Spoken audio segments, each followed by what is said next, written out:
Good afternoon, everyone, and welcome to the webinar on the IHI Call 13 on an AI Foundation toxicology model and framework to support waiving a second species in drug safety studies. My name is Nasima, and I'm going to be your moderator today. And before we start, I just want to share some informations with you. So firstly, we are recording this session and we will be publishing it on the IHI website. We will also publish the presentation slides. The call will be launched shortly and all the links and details of how to apply will be published on the IHI website and on the Funding and Thunders portal. Another important point, if you have any question, please use the chat function on the right corner of your screen and we will get them at the end of the presentation. So today I have online with me Salome Koussoropoulos, who is scientific officer for this topic, and she's going to kick off with the presentation. We also have from Pfizer Matthew Martin, who is going to present the topic itself. And we also have Elisabetta Vodano, his principal scientific manager. And finally, we have our legal officer, Chiara Carallo. So now I will hand over to Salome. Thank you very much, Nasima. Good afternoon, everyone. So before we start, we will. I wanted to say about today's webinar focus. So the webinar of today will cover the introduction to IHI program, and then we will have the call, the topic text writer of call 13 that has led the pre-identified industry consortium, and who will give the presentation and explain the content of this topic and the details. And then I will provide some information on the proposal submission and evaluation, and also give some tips for writing a successful proposal. Today's webinar will not cover the rules and procedures. We had a separate webinar that has been given today, this morning, and we will publish the recording together with the slides, normally by the end of this day. A few words about the IHI, the Innovative Health Initiative. So IHI is a partnership in health between the European Union, represented by the European Commission, and the healthcare industry associations, including COSIR, FPA, Europa Bio, and MedTech Europe. IHI's general objectives are to turn health research and innovation into real benefits for patients and society. We also aim to deliver safe, effective health innovations that cover the entire spectrum of care, going from prevention to diagnosis and treatment. And we give particular emphasis where there is an unmet public health need. We also aim at making Europe's health industry globally competitive. So IHI projects are created via an open competitive call for proposals. We have cross-sectorial public-private partnerships, and these partnerships leverage contributions from the industrial partners, from the IHI industry associations that I mentioned earlier. And if relevant, we also have contributions from contributing partners that have to be approved by the IHI governing body. And of course, we have the public funding coming from the European Commission under the Horizon Europe scheme. A few words about the strategic research and innovation agenda. So the focus is on cross-sectoral approaches to facilitate creation of novel products and services, to prevent, intercept, diagnose, treat, and manage diseases, and foster recovery more efficiently. Our overall goal is to create foundations for the development of safer and more effective products and solutions that respond to an unmet public health need, and that can be, of course, they are implementable into healthcare systems. Something that is very important is to keep in mind is that the research supporting by IHI should remain at pre-competitive level. If you would like to have a more thorough look into our strategic research and innovation agenda, you can follow the link just here. So how does IHI work, and more specifically, how the two-stage procedure works? Because this topic is a two-stage call. Basically, once the draft topic text is prepared, and then they are sent to our governing bodies, so to the Science and Innovation Panel and the States Representatives Group for consultation. And based upon their feedback, we might make adjustments to the topic text. And once this is done, then and when it's approved by our governing board, we do the launch of the call. And in the calls, a two-stage evaluation process. In the first stage, we have applicant consortia that are created, including different type of stakeholders such as academics, regulators, patients associations, hospital, SMEs, and for-profit legal entities with an annual turnover of less than 500 million. So they get together and they prepare a short proposal and they submit it. So we can receive several proposals per topic, and then we with the help of a panel of independent external experts who evaluate these proposals, we will have one proposal that passes into the next step. And when this is done, the applicant consortium will um, will join the pre-identified industry consortium, so the ones that contributed in the topic text writing, and they will prepare the full proposal and they will submit it.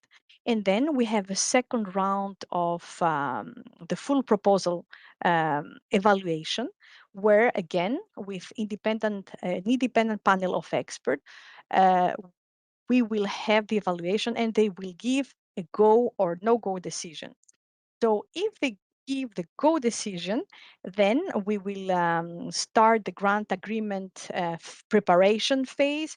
And when the grant agreement is signed, so basically IHI signs a contract with the coordinator, the project can be launched. And before this is done, the future consortium also needs to sign the consortium agreement, but this is separate from IHI. This is among the beneficiaries. So something to keep in mind is that we are a public-private partnership, and that only the first rank consortium will go forward, that we have to join the pre-constituted industry consortium to make the full private-public partnership. So it is very important that the applicants must read carefully what the industry is bringing in the topic text to ensure the best possible match and complementarity.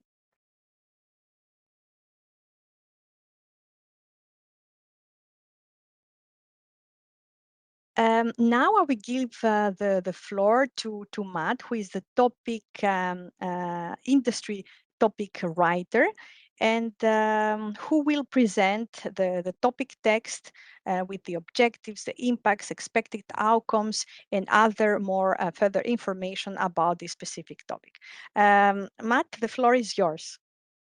Great, wonderful. Thank you, Salome and Elisabetta and team for helping us get to this point. So just to introduce myself, I'm Matt Martin. I'm at Pfizer and lead our computational safety science team, and also want to provide a thanks and a shout out to Elaine Borthwick and Anya Kopek, who have been sort of pushing this along, and to our already pre-identified industry partners, pharma partners mainly, who have come on board thus far. And so, yeah, I'll be just walking through this the topic text, and then look forward to the questions and any Q&A that we have after. So the main impetus of this development of this AI foundational toxicology model is to really support moving towards waiving, at least as sort of our North Star, waiving of a second species in these longer term toxicity studies that are often conducted, especially in the small molecule space. And I'll continue to provide some additional information there. But the main challenge, just to set the stage here, and why I think the timing is right for this, and why focusing on waivers, provide sort of a unique angle from a lot of things that I've seen out there. So the main challenge is that we, historically have had the main guidelines, ICH M3 for small molecules, requiring two species, one rodent, one non-rodent, all the way up to chronic toxicity studies. So, subacute, subchronic, and chronic toxicity studies, amongst other required studies. Certainly, if you've been following this space, there's been, this kind of default is constantly being challenged in a really positive way due to ethical considerations and 3Rs principles. This isn't all new, but I think you've seen a lot of movement in the regulatory space and the public space, for moving in this direction. These studies are certainly long, costly, and have, often limited value, and certainly challenges in reproducibility and translation to human relevance. So there's been good work in the literature, supporting this at various angles. And the challenge in the waiver space, though, and why often, the opportunities to submit waivers, whether it be for developmental tox studies, carcinogenicity studies, or these repeat dose longer term studies, is that there's certainly no kind of standardized approach to this. It's often sort of a generic weight of evidence approach, and the timelines for responses and the overall acceptance across the regulatory space, across the globe, can be heterogeneous. And therefore, a lot of times, unless there's a high confidence going in, many companies will default to just running the studies and not taking that risk, especially in the preclinical space. And it's an important note that, when you're running these chronic studies, you've already been in the clinic, and at least in first in human studies, and so the resources going to preclinical studies are small in comparison to the clinical resources that you're using. Certainly, a lot of global policy, shifting with the EC roadmap to phase out animal testing. You've had FDA work. There's been a lot of work in the UK, as well as, and even one of our partners, based out of the UK. So there's been a lot of work in adding new approach methods, as well as really just the overall signal to reduction in animal use for safety testing, and other discovery biology work, et cetera. And there's also been a huge amount of advancements in, obviously, AI, but also in the mechanistic toxicology space, advanced in vitro systems, microphysiological systems, and in the leveraging of omics space, transcriptomics, proteomics at scale. So certainly a lot of opportunity to augment the current data, generation in vivo animal studies, and supplant those with at least some alternative tests. So you can go to the next slide. So that really sets the stage, sort of the challenge, and why. Now the kind of the answer is why IHI and this cross-sector collaboration approach. And I think a lot of the reasons is that ultimately to move the needle here, especially without necessarily going all the way to ICH guideline amendments or something that would take a very long time, is that something like waivers really would have to have, a lot of regulatory trust. And we'd have to do this, I think, my opinion is that we have to do this across industry, kind of move the needle to make this happen. And that's just on sort of the regulatory acceptance and kind of moving as one to make progress here. And then there's sort of the logistical challenges and the limitations on the modeling side. I don't think any one company has the diversity of data to build out a model like this. And so I think there's a real need for us to combine our data sets, the diversity of the molecules and the chemistry space, of the toxicity findings, to really allow this to happen. The other thing is just the overall, need for the diversity of experience that we, even as we've gone and developed this topic text across partners, the amount of learning that we've had on our side around some of the hurdles and headaches of trying to do waiver submissions, even for ones that have higher confidence, have really helped frame this and develop and mature this.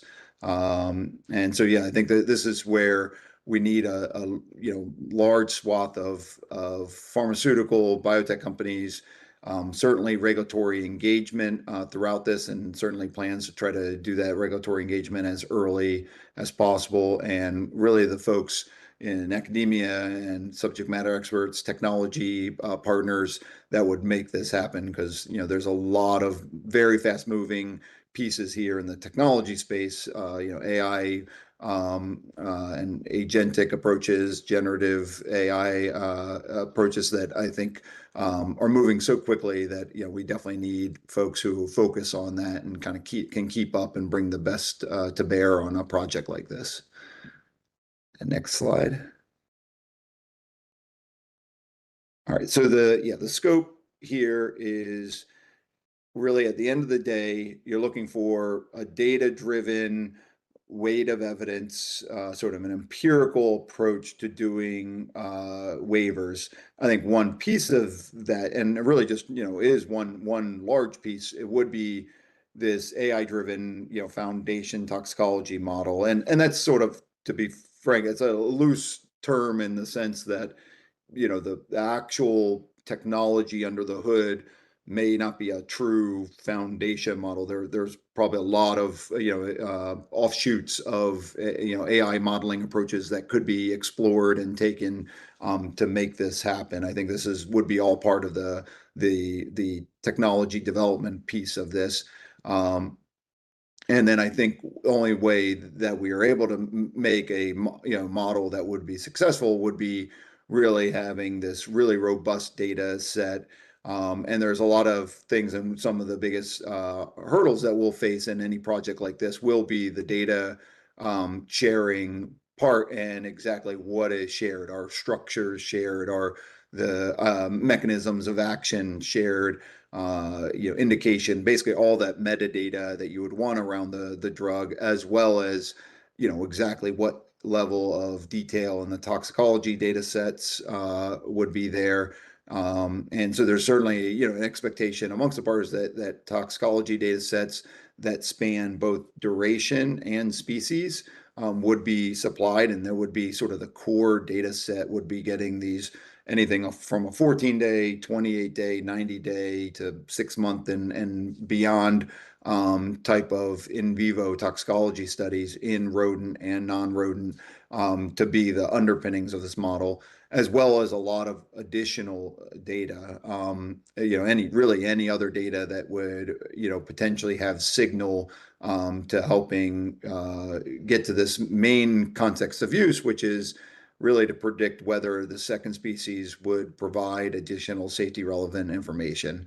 And there's still a lot of work to be done even here, but I think a lot of the notion here is it's not that you have to predict everything. The goal, though, would be to show sort of the value of additional information. So come up with clever ways of showing that value of additional study.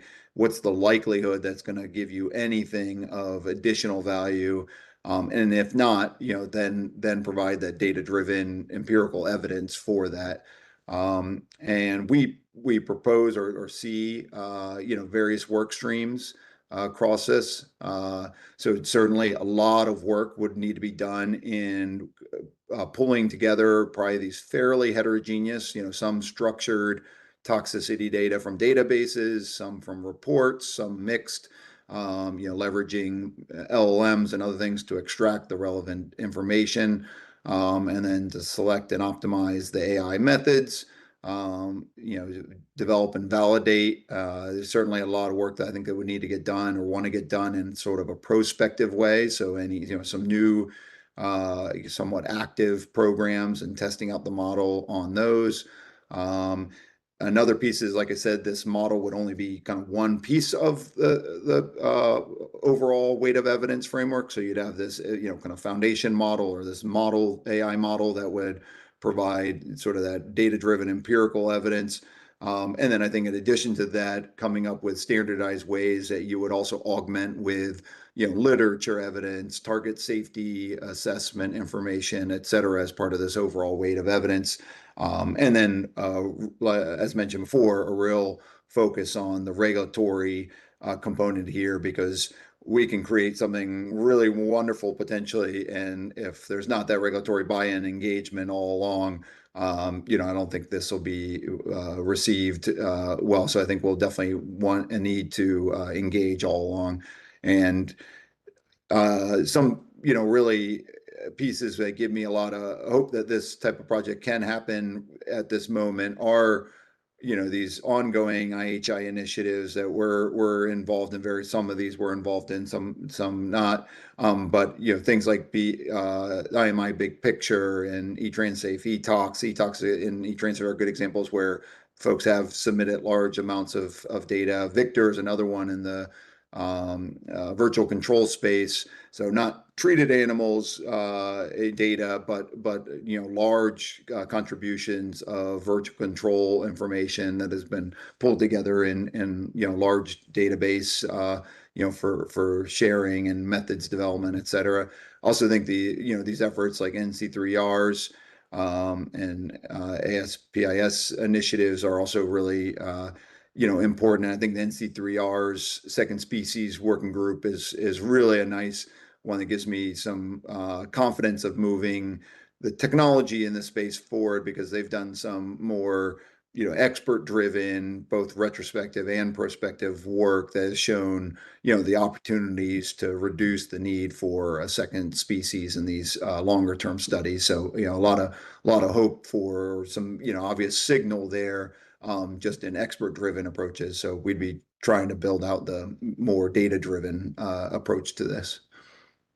Next slide.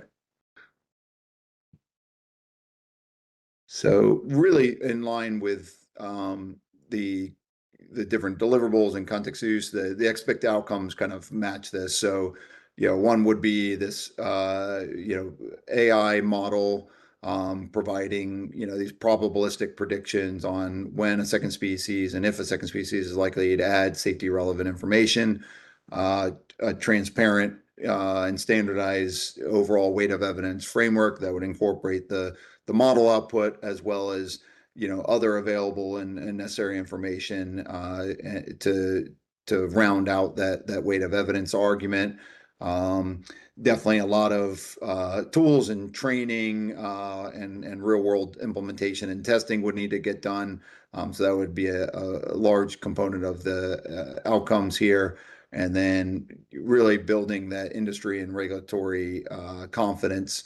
And certainly details even there in terms of that we'd have to work through in terms of what where does this model live, who has access, how do you extend it, can it be fine, in this day and age, can it be fine-tuned by specific companies and leveraged in unique ways. So I think a lot of work to kind of nail that down and figure out what the best approaches are, all part of this project.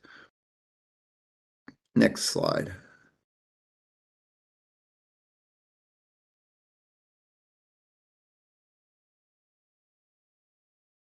Sorry, next slide. If it can, oh yeah, cool, great, thanks. Yeah, so with this, the the overall kind of impact that we expect would be faster, more informed decision making through this, AI driven, at least our expanded view of what a novel approach method. So really anything that would reduce the reliance on animal studies or just reduce the use of animals. One of, this goes back to some of the impetus for this whole project. One of the biggest reasons why I think this is, a nice timing is I think some of the other approaches are going to take longer. So, full replacement of a study with new approach methods when it comes to a cadre of in vitro methods or a suite of in vitro and AI to predict like the whole swath of outcomes. I think we're a long ways away from like a 100% replacement. I think one of the easiest, more straightforward ways to getting to these impacts is just don't do studies that aren't adding value. I think that's one of the largest chunks, could be just focusing on where we're running studies that are more checkbox exercises than they are added value. Um, I think the overall approach here would also set the stage for an increased kind of overall consistency and standardization, and would provide a little bit more clarity and certainty as industry folks interact with the regulatory. And I think it really works both ways. I think the overall approval process, instead of taking months and months that kind of inhibit the drive to do these waivers and even submit, other sort of NAM-based packages. I think when you have that clarity and consistency, I think then everyone sort of knows, and has a little bit more confidence going in and will move, in that direction quicker, and work towards that third impact, which is really, quicker regulatory adoption of this type of approach. And then, yeah, the ultimate goal of reducing animal use and accelerating certainly would help accelerate timelines and lower overall cost of bringing a drug to market, without any, impact on the potential safety of a medicine going forward. So next slide.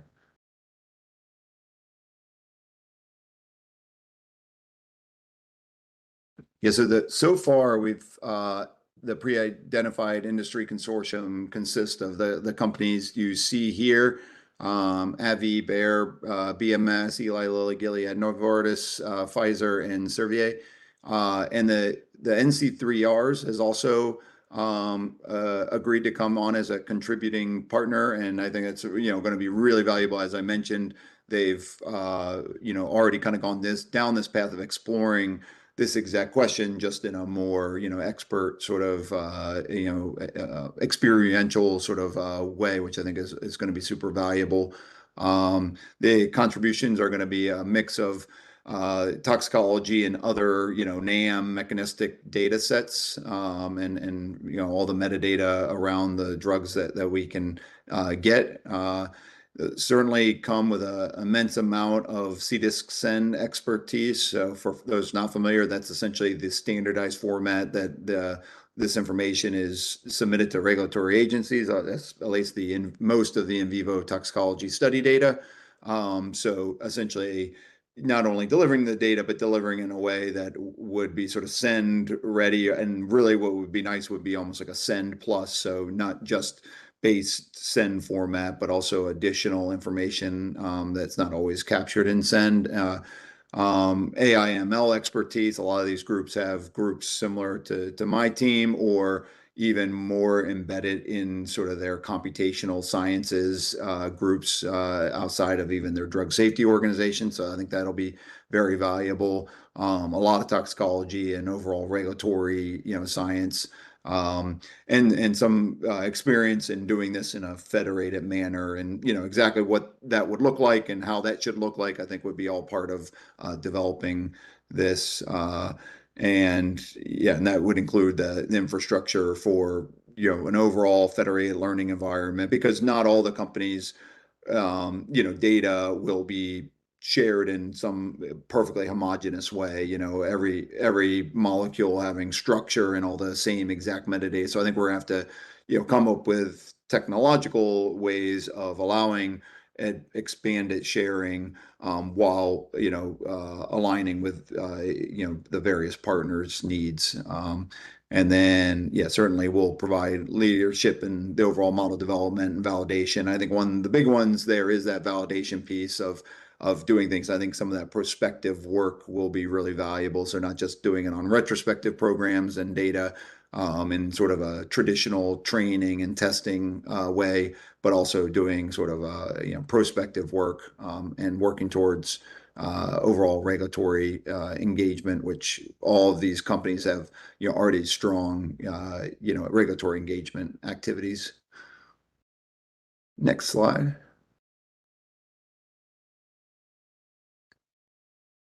All right. Yeah. So from the applicants, yeah, the main things here are the data management will be huge, in the engineering here. This is not going to be a simple thing, right? So even in one of our one company, take Pfizer, our data spans many years, many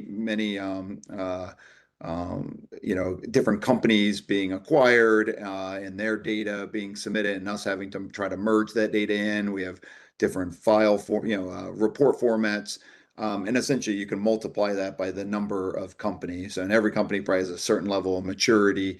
Where I have a lot of hope is that, even just the other day, AstraZeneca, I think, came out with a nice paper where they've leveraged LLMs to go through old reports, and we're showing 98%, accuracy on their extractions of treatment related findings. Just an example where I think, there'll be a lot of leveraging of, modern technology to do the ontology mapping, of do the extraction from reports as needed, normalizing across these SEN data sets, as well as integrating in vitro and other data.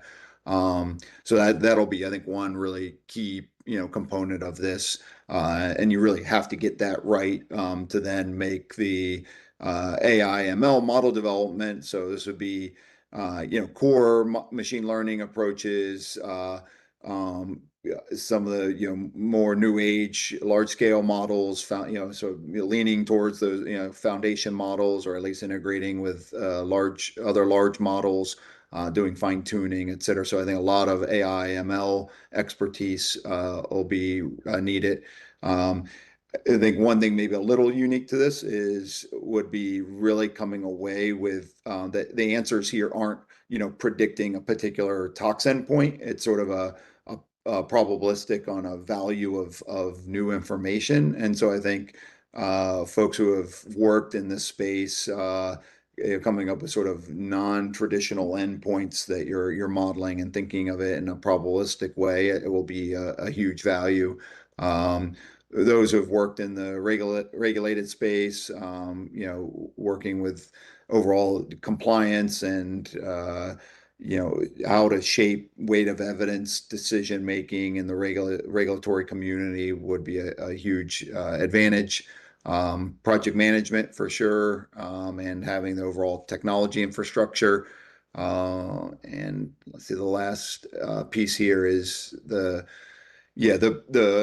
probably goes back to the first data management piece, is having the security and provisioning of the proprietary data, being able to handle probably different tiers of data access as well as data visibility. So some, have complete openness, and then others, I think there'll be, things like blinding or obfuscating of structure using things like embedding approaches, or other, methods that would help us, get the information from the structures without having to disclose structure, as just, one example. So next slide. Yeah, so, kind of brass tacks here is they have IHI financial contribution of up to 9 million euros. The in-kind contribution as of now is 7.3, with an in-kind contribution from the contributing partner of NC3Rs of 100,000, and a project duration of 5 years, 60 months. Next slide. I think yep, that's it. So I'll hand it back over to Salome and go from there. Thank you. Thank you very much, Matt. So I hope that you found this information about the topic text given by Matt very useful. So it is very important to not contact the topic writer if you are a consortium planning to apply. This is a totally no-go. In case of questions, you can reach out to applicants at ihi.europa.eu. And I will provide a few more information about the proposal submission and the evaluation process. So the proposal template has the part A, the part B, and a few annexes. So the part A is an administrative data that is entered in web forms through the funding and tenders portal. And the part B is the technical part, the narrative, and it includes 3 sections: the section of excellence, impact and quality and efficiency of the implementation. And it's very, very important that you carefully read the instructions provided in the template, so you can provide the information required for the panel of independent experts to evaluate your proposal. In addition, we have in the annex the participant type. So for each participant, you will need to specify the type of participant. A few more details about the evaluation criteria. So the evaluation criteria follow is in total alignment with the proposal template. So basically, we have three criteria, which is the excellence, impact, and implementation. And under each criterion, we have some sub-criteria.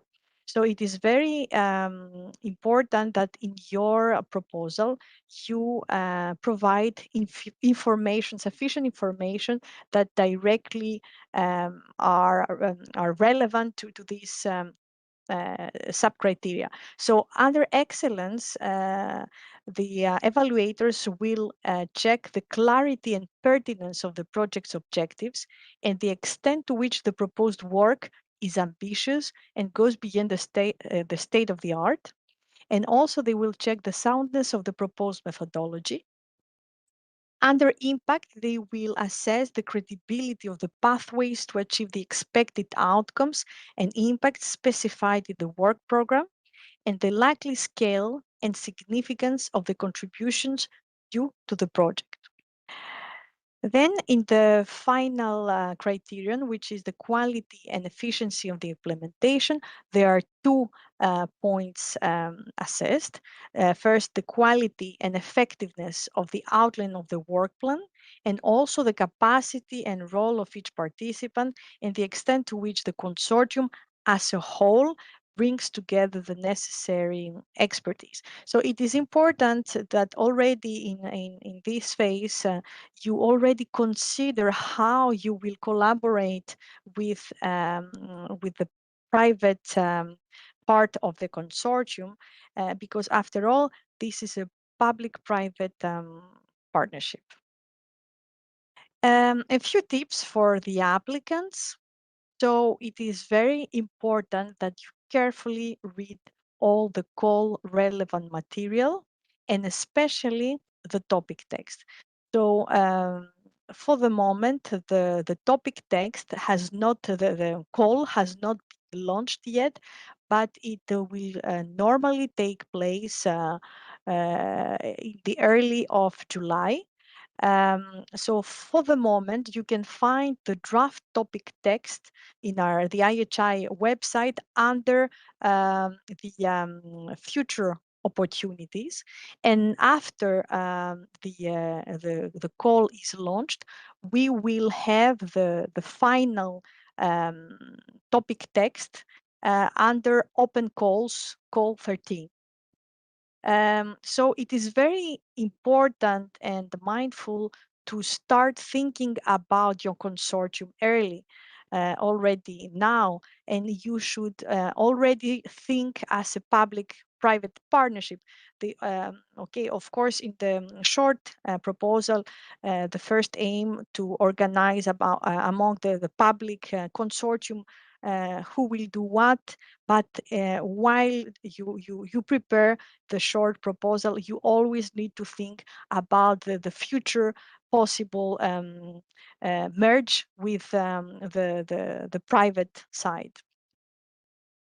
Ensure that all information requested in the call text and is provided, and that you provide you follow very closely the proposal template, and also the guidance and the clarifications that are provided in the template.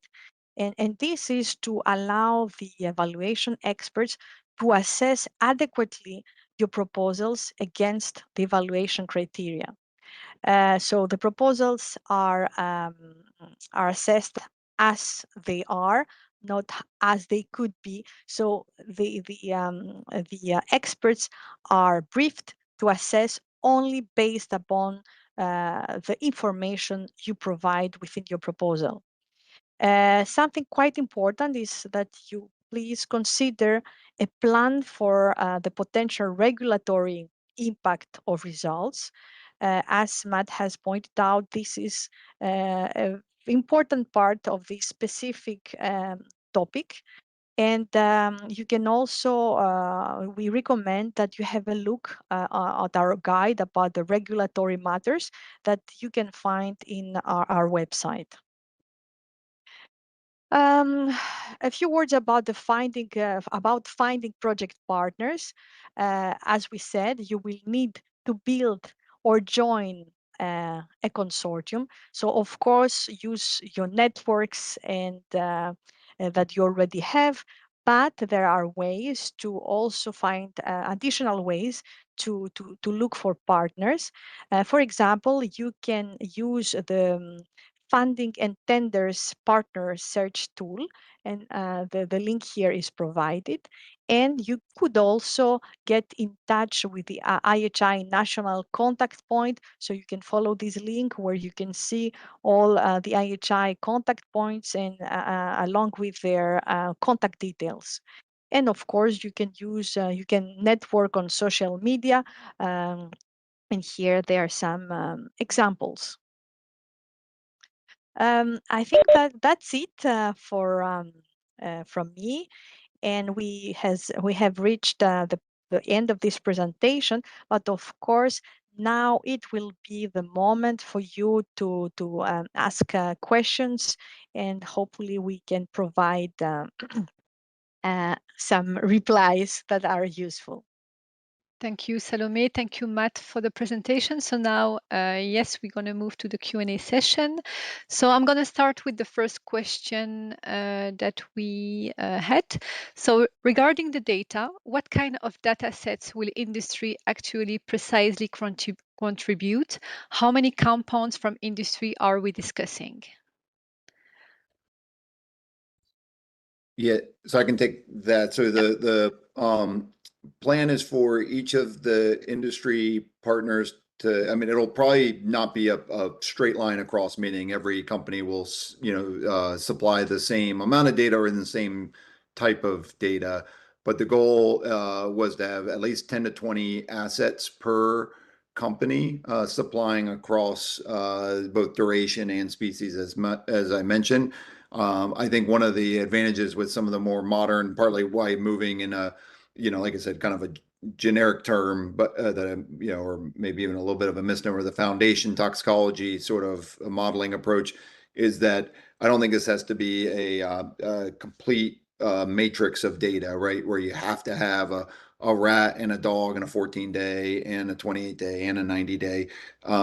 So the goal would be to kind of bring all comers. The other thing is, even though this is small molecule focus, pharmaceutical small molecule focus in terms of the ultimate endpoint, the goal would also be to take, biologics data and other non-small molecule data across pharma, as well as leveraging public data sets like the toxicity reference database, which has hundreds of compounds in the pesticide space and other, ag chem space. So, the short answer here is pharma will be supplying essentially 10 to 20 assets per program, with some companies targeting hopefully much larger sets, as well as leveraging the much broader data sets that you can get available in the public domain. Thank you, Matt. The next question is toxicogenomics data from different tissue from the second species available, or is it only study reports and pathology information?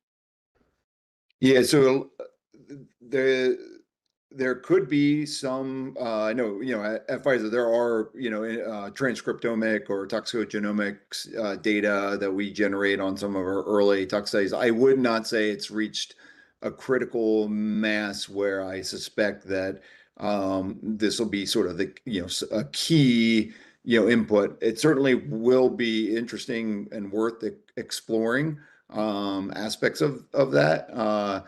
Especially if you do combine it with some of the public data that's potentially out there.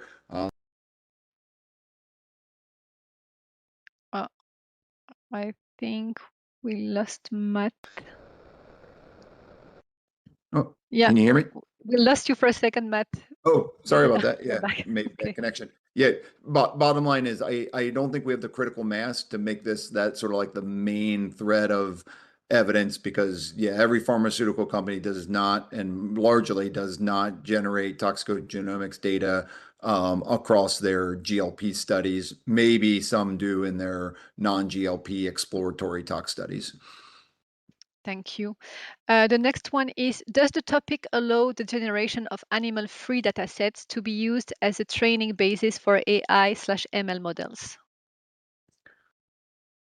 Yeah, that would certainly be a component of this. So I'm trying to think exactly how to tackle this question. So there will be the data that is already being generated somewhat routinely. You can call them NAMs, you can call them early safety screening assays. So most companies are going to be generating hERG data in the cardiotox space, and gene tox data, even DNA damage response data at scale across these. So certainly where we can pull in that data, where you'll have large coverage across the compounds and medicines across the data set, I think those will be very useful. I think where they're much more specific, and even there's challenges, right, in terms of heterogeneity in the format of the data. But I still think that that type of data will be useful.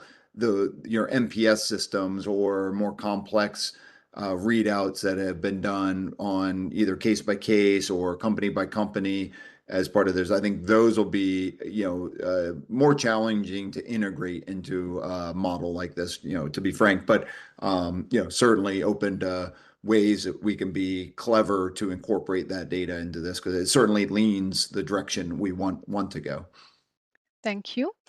The next one, how much new experimental data do you envisage being generated by the consortium, for example, from NAMs to validate the AI model predictions? Yeah, there's not much expectation of from the public partners to do novel data generation. Most of the focus on, as stated in the topic text, is around developing the model, developing the framework. The hope, though, would be prospective validation and evaluation on the the private side. So as you know, the model gets developed and we have new programs that are going through, being able to at least internally validate it, even if in a blinded way, and report out to the consortia, I think will be really important. And obviously anywhere we can do that with, sort of full transparency, will also be, really valuable. But not necessarily, a call to generate NAM, propose in vitro assay data to be, produced at scale to develop this model. Thank you. Then we have someone asking, will the data used for the validation of the model be data that is already available, or will the data be generated during the course of the project? And the person is referring to either in vitro NAM data or in vivo data. Yeah, so most of the data that will be used to develop the model, or pretty much all of it, will be, data that's already available or will be made available by the partners. And most of it will be in vivo data. The core data set here will be in vivo, in vivo data. And that data largely will be already produced, and really, if you think about the time it takes to generate all the way from 14-day to chronic, these will be fairly mature programs, the programs that have made it to the point where, you're generating a chronic study in 2 species.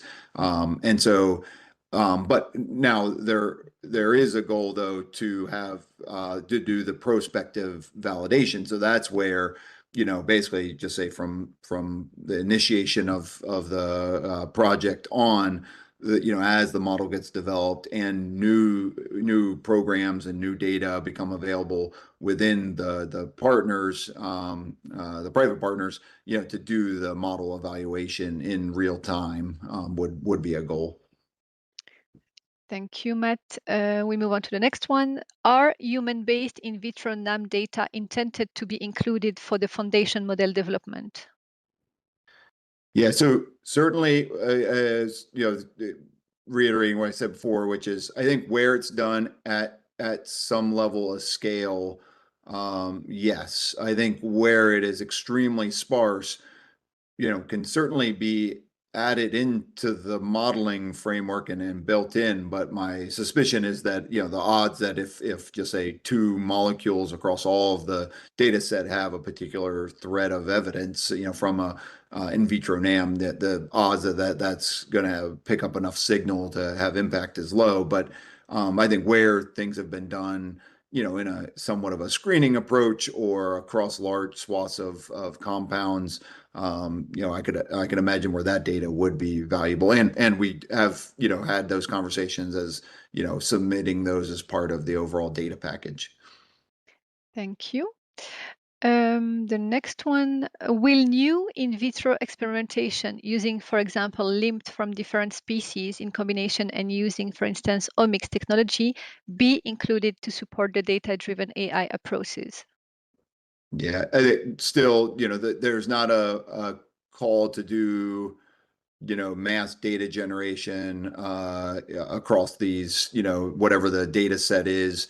So I think the general answer is no in that context. I think where it's already been done and data is available, yes, maybe some targeted data generation by the private partners, but not a call to develop NAMs that would go after this as a in vitro NAMs, I should clarify. Thank you.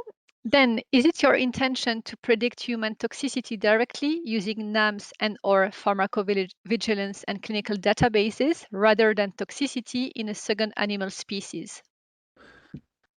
I think that that's not the exact framing that we've taken. I think the framing we've taken is to show whether to provide an empirical framework for the probability that running an additional study in just say a second species versus just a single species, what's the probability that project or program impacting data would be generated. So that would be something like a novel target organ being identified, an unexpected shift in the point of departure that showed increased sensitivity or something once because of kinetic changes in a chronic study.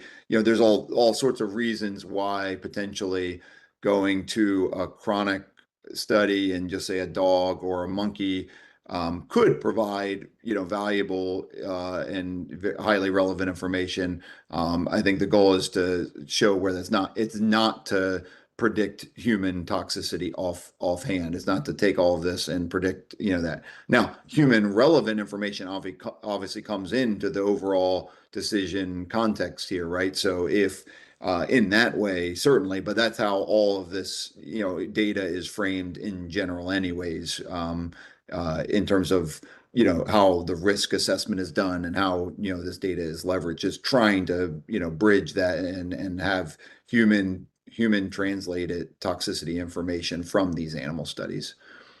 Thank So you. Now, someone would like to have a clear definition of foundational model. Is this methodologically restricted?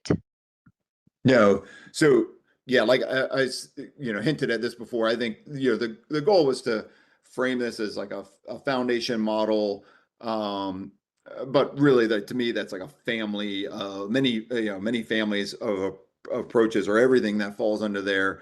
And even inside some of the earlier conversations, I think some of the first pass methods that should be taking are the most, some of the most simple and kind of classical machine learning and evidence synthesis sort of approaches before you'd even go towards these more complex approaches all the way to some sort of development of a full-blown foundation model. I think things like transfer learning and multitask sort of approaches could come into play here. A combination of tree-based methods and things like that could be part of this. So yeah, I guess we have not been, the goal would not be to be overly restrictive in the exact AI methodologies that would be used for this.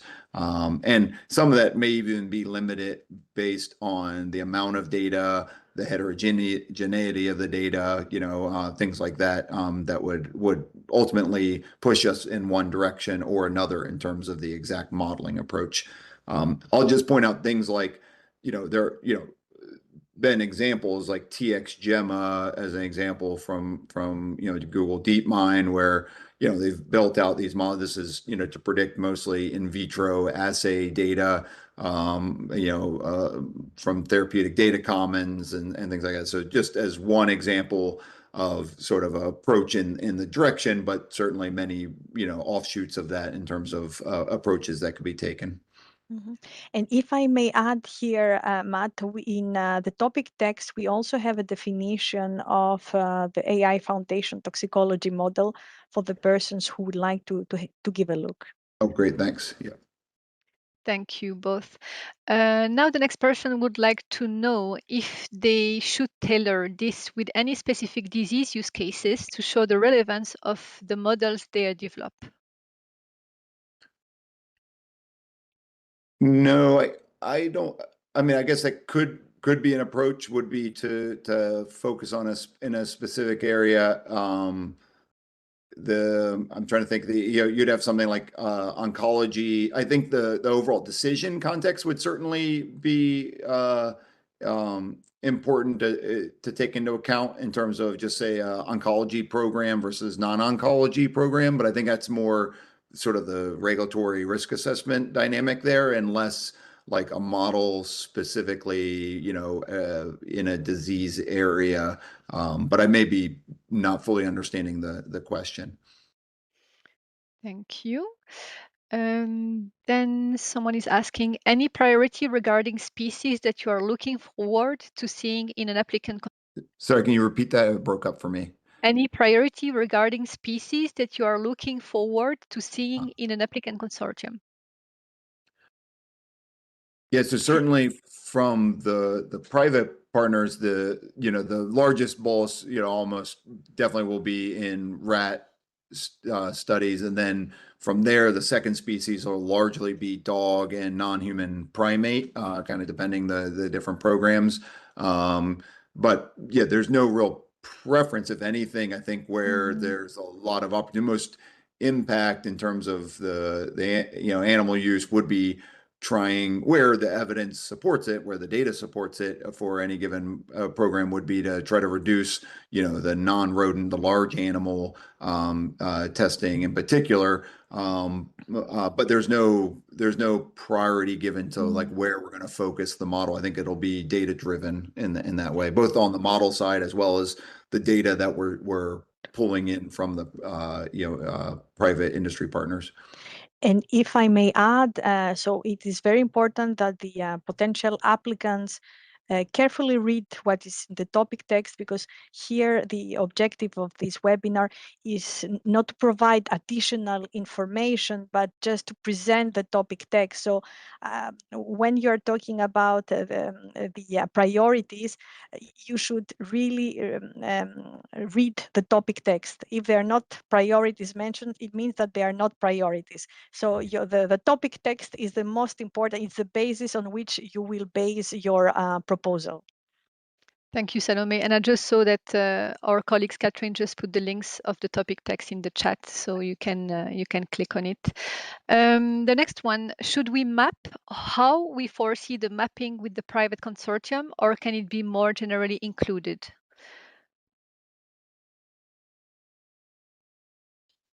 This one, I think, is. This be for Salome or? Yeah. So someone is asking if they need to map. Should we map how we foresee the mapping with the private consortium, or can it be more generally included? Well, I'm not totally sure to understand the question, but maybe if the question refers to my previous comment, it is very important to consider the specificities of the given private consortium and what they will bring to think already how you will be able to collaborate and create a successful private-public partnership. Hoping that this clarifies your question. Yes, Elisabetta? If you want, I can also add a little bit.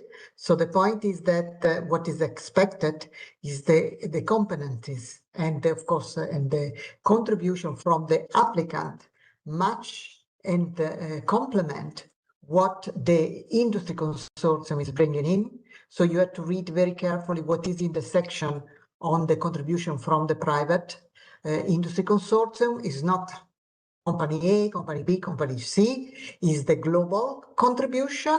And then, of course, when you write your proposal, you have to also, of course, to show that you can design the work plan indicating, for example, at this task, I would take advantage of this contribution from the industry, things like that. But in any case, it will be very, very simple at first stage because you will have only a little contribution. But just consider that you have a placeholder for the industry partner in the different draft and outline of your work plan, and consider especially the expertise and the assets that are introduced by the industry consortium to really use them to the maximum. Thank you. And we have another question on the pre-identified consortium. Can we be specific with companies, or should we mention the pre-identified industry consortium as a whole? Yes, maybe I can address this one, which seems connected with the previous question. So, applicant consortium will be assessed on the basis of the required expertise to reach the objectives of the proposals in line with the topic text. This includes the public-private partnership requirement, and this is particularly relevant in the context of the evaluation, particularly under criterion 3, quality and efficiency of the implementation. Under this criterion, among other things, applicants are expected to highlight the public-private collaboration, so how the applicant consortium and the pre-identified industry consortium complement each other and are effectively integrated for a successful public-private partnership. Thank you, Chiara. Now, another question on the topic. So someone is saying that this is a RIA, a Research and Innovation Action, and asking, can some model be developed from scratch, or what maturity do you expect for these tools? Yeah, I'm trying to think of I mean, I could imagine a model being developed from scratch based, this with the starting point being the data supplied by, the private industry partners, basically in the in-kind contributions. The but I could also see this being an extension of an existing model, and then with additional, model development and fine tuning. So, not exactly getting the question, or might be a little off on exactly the what the question is getting at. But yeah, overall, I think the exact modeling approach, as I said, is not, it would be part of the project. It would be, really aligning and driving towards what's the optimal modeling approach. Thank you. The next one I think is for Chiara. Does the duration have to be 5 years? You're muted, Chiara. Yes, thanks. Sorry. So the duration is indicative only. So at the second stage, the consortium selected the first stage and they pre-identified into three consortium may jointly agree on a different duration when submitting the full proposal. So yeah, the duration is indicative. Thank you. Then the next one, is there a matchmaking event associated with this call? So I can take this one. No. So this is a two-stage call, so we won't have any matchmaking event or a matchmaking platform. We only do that for single stage calls, but I do advise you to use the links that Salome had in her presentation, where to find project partners, and use the funding, the EU funding and tenders portal partner searching tool. Also use your national contact points, because they can be useful, and you might find partners through them, and also via our social media. So we are really active on LinkedIn and Blue Sky, and you can also connect with some partners there, and also our website. I mean, you have the project fact sheet in our website, and you have also the beneficiaries. Then I'll move on to the next one. Is federated learning a must? Is there a possibility to federate datasets in one virtual dataset? Yeah, I don't think federated learning is a must. I do think we'll very likely need sort of a data management technology platform to enable this project, because of the heterogeneity of not only the data, but also sort of the provenance, or the access controls of the data. And so, the exact platform and methodology, I think, would be, part of the proposal process. And maybe, I don't know if Salome or others have, points there in terms of the way this would happen. But my overall, at least from a scientific perspective, we're going to have to see what that data landscape looks like, what that data set will end up looking like in terms of as it comes out and we develop. And I think there's even a question around like other e-tox, e-transafe, where, once it goes through the pharmaceutical companies, and exactly what level of detail can they disclose, and what's the format that each company will be providing, whether it be study reports or database dumps or, other things. I think that'll really then dictate the exact sort of landscape of technology we want to use, and whether it's federated learning or, some offshoot of that, something similar to that, I don't know. Okay, I think the next question is a similar one. Is data sharing going to be using a federated learning approach or whole data sets? Yeah. It's a similar answer. We've certainly thrown that out there as a potential sort of overall methodology that has worked. But I don't think that's, the only way that this could get done in a meaningful way to allow for this model development. And ultimately, that's what we want to be able to do, is enable, access to enough detail of this data to build out a model that would, ultimately meet the goals of the project. Thank you. Now, what are the expected validation procedures?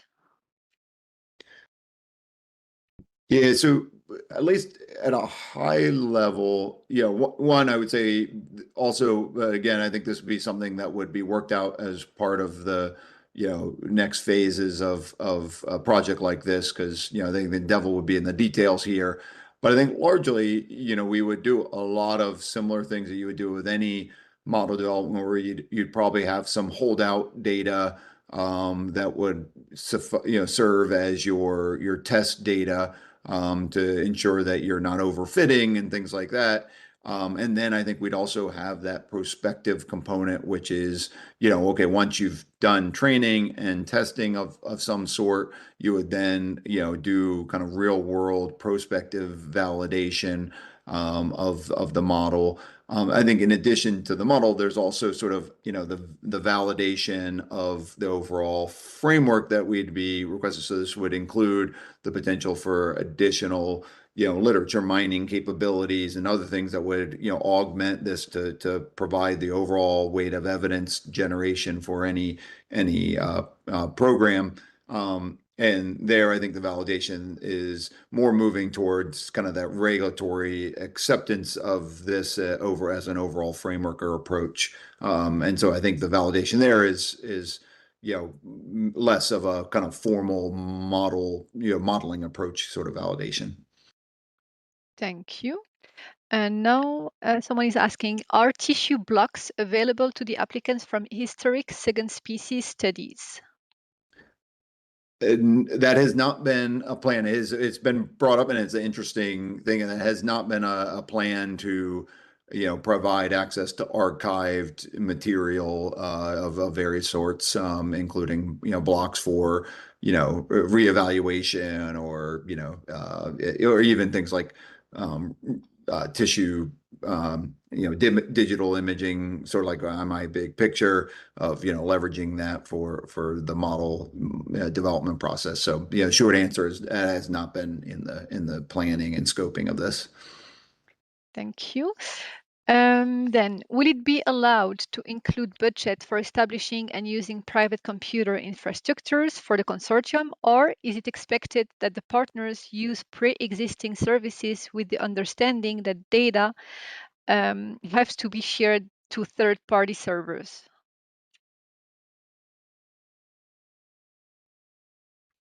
I guess this is for us. Elisabetta, maybe you can help.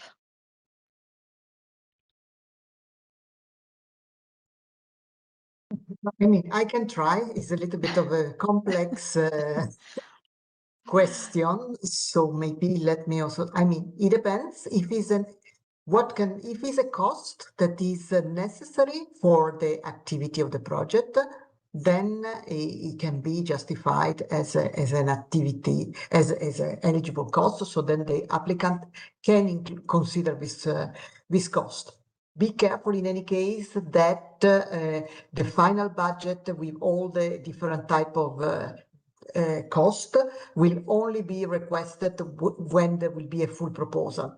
In the short proposal, you just have to indicate an overall budget that you propose. It's not there is not already a fully developed budget table that is required. If it's something instead more related to the methodology, then of course you have to reflect what is the best methodology that will get you to what is requested by the topic text. I don't think I feel like answering more than this at this stage. Thank you, Elisabetta. Now, are the industry consortium partners involved in the evaluation of stage 1 short proposals? Yes, I can take this one. So no, the pre-identified industry consortium is not involved in the evaluation of proposals at first stage. IHRGO proposals are evaluated by an evaluation committee, which is composed by independent external experts. However, for more information and details on the applicable rules and procedures, you are invited to watch the registration of the rules and procedures webinar, which took place this morning, and that will be published on the IHRGO website this afternoon. Yeah, indeed. As Chiara said, we had some webinars this morning, and also yesterday and last week. Everything has been published on the IHI website, so please go and watch the recording. And you also have the slide presentation. And as Salome was saying, we will be publishing the presentation slide and the recording of today's webinar this afternoon. Let me check if we have other question. So someone is asking how to share the project result. Do you expect a functional platform including all AI tools or an assessment framework? I don't know if it's... Yeah. I mean, certainly a component of this would be if I'm understanding the question correctly, it would be an assessment framework. So as part of the overall proposal, I could imagine not only having the capability of doing model development, the data management, but also working towards, an overall assessment framework, whether that be how the model would be assessed or how the overall framework would be developed for, waiver assessments, as part of the regulatory acceptance process or regulatory interaction process. But I might be misunderstanding the question a little bit. Thank you, Matt. I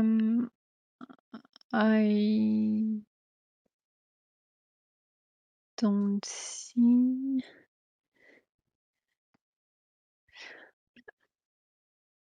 I see a new one. Is there ADME data from second species available?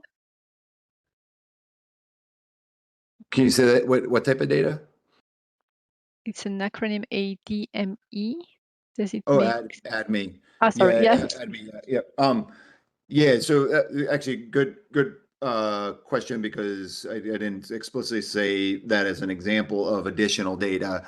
Yeah. So certainly input to the data, especially this is where I think having structure where we can, as many of the contributed data sets as possible is important, because yeah, like scientifically, my thought is that kinetics are going to be an important component, especially as you move from shorter term to longer term studies. A lot of what can drive sort of the surprise findings are when kinetics change over the duration. And so I think having ADME properties will be very valuable inputs into the model. So the goal would certainly be to have submitted both in silico, in vitro, and potentially even some in vivo ADME data as part of the overall contributions. Thank you, Matt. Someone is asking, what is the timeline deadline to consider to enroll as an industry partner in the consortium? So this one is more for us. Yes, maybe I can I can address this one. So this is call 13 is a two-stage call. So the pre-identified industry consortium and the contributing partners are already identified in the topic text. So in principle, the deadline to enroll was before the endorsement of a topic text by the governing board. At this point, if you really mean to join the industry consortium, it's better to wait for the grant agreement to be up and running. Thank you, Chiara. I don't see any more question in the chat, so I think we can close this webinar. So I will say thank you very much to Salome, Matt, Elisabetta, and Chiara. Thank you to all of you for your interest, and we wish you good luck for your proposal. Have a nice afternoon. Bye-bye.